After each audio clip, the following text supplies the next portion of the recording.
What is going on, guys? I am here in Salisbury, Maryland at a very popular chain restaurant, and we're working on this hood. It's for their bread oven. And we're going to change the motor out today and get it back up and running. Let's go.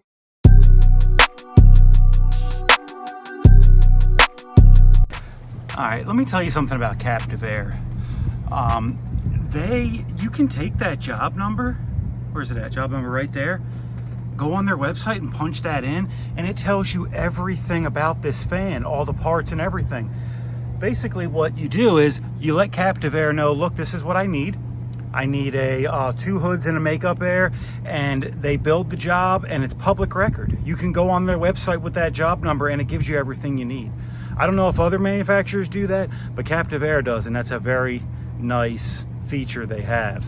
All right, I pulled the fan off the hood and kind of laid it sideways so I can look underneath it. I've never done one of these before, so I'm not 100% sure, but it looks like we have a couple set screws here, one here, one here.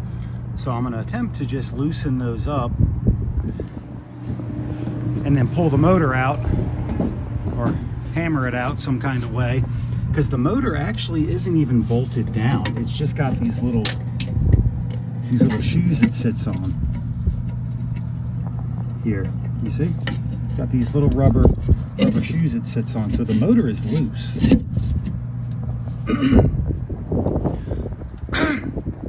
we're gonna loosen those set screws and see if we can get the motor out.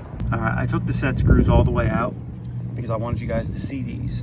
It's a little bit different set screw than you're used to seeing. See, it's normal here, but then it actually locks in place by this nut here. Pretty neat. All right, guys, we got a chisel here. Well, it's actually a hammer drill with just a chisel feature. We're gonna try to chisel that out of there. Just push it. It's not got a very long shaft on it. We'll push it out of there, and hopefully this will be as painless as possible. Here's the new motor. You can see that shaft is only like 4 inches. So let's give it a go. You guys, if you're in the market for a new refrigerant leak detector, I want you to check out the Reed C380. It's over at globaltestsupply.com. Let me show you this thing. So it's going to detect all different types of refrigerants, all the new refrigerants that have come out and all the older refrigerants. It's got a long 15-inch gooseneck, so it's going to be able to get in all the tight, hard-to-reach areas, from self-contained refrigeration all the way to large rooftop units.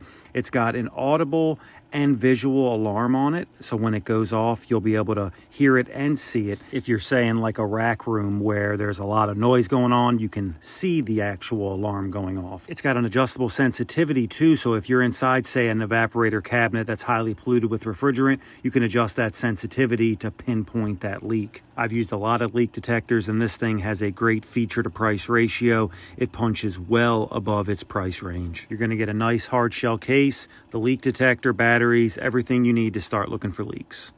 There's a link down in the description to globaltestsupply.com. Pick yourself up a Reed C380, guys. I started it a little bit. Took a minute, but it started to go.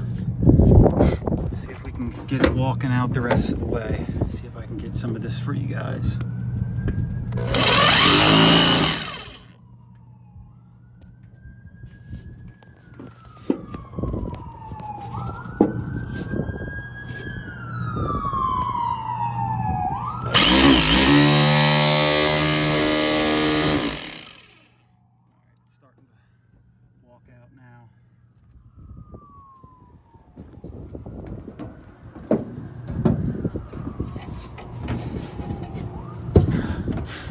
That shouldn't fall out of there. It's at a pitch going this way. Once it comes out, it should just fall in that bowl there. That's what I'm hoping. Just don't want to damage the roof.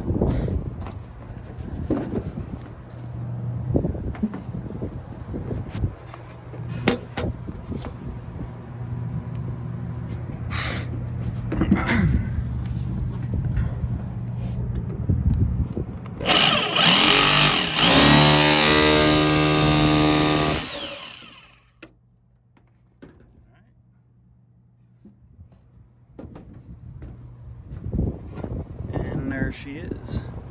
She kind of just flipped over on her ass. All right.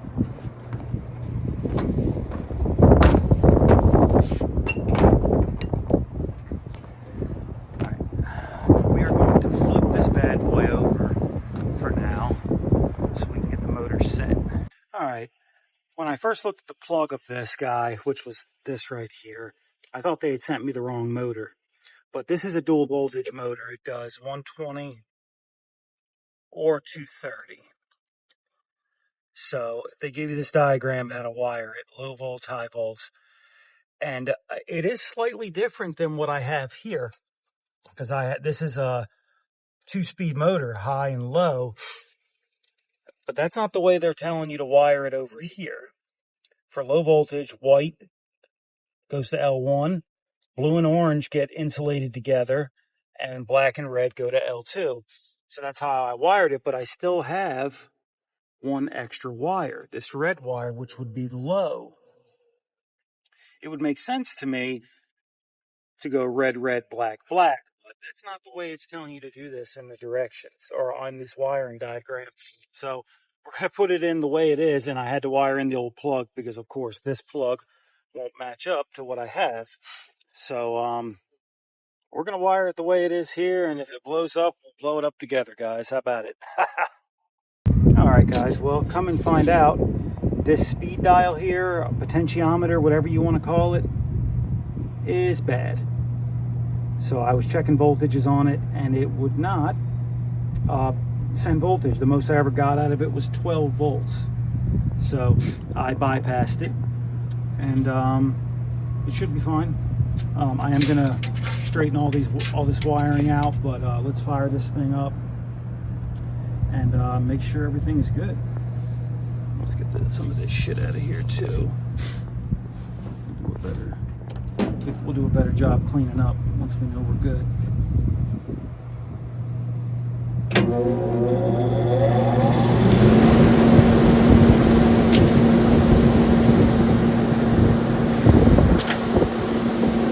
bunch of shit out of there.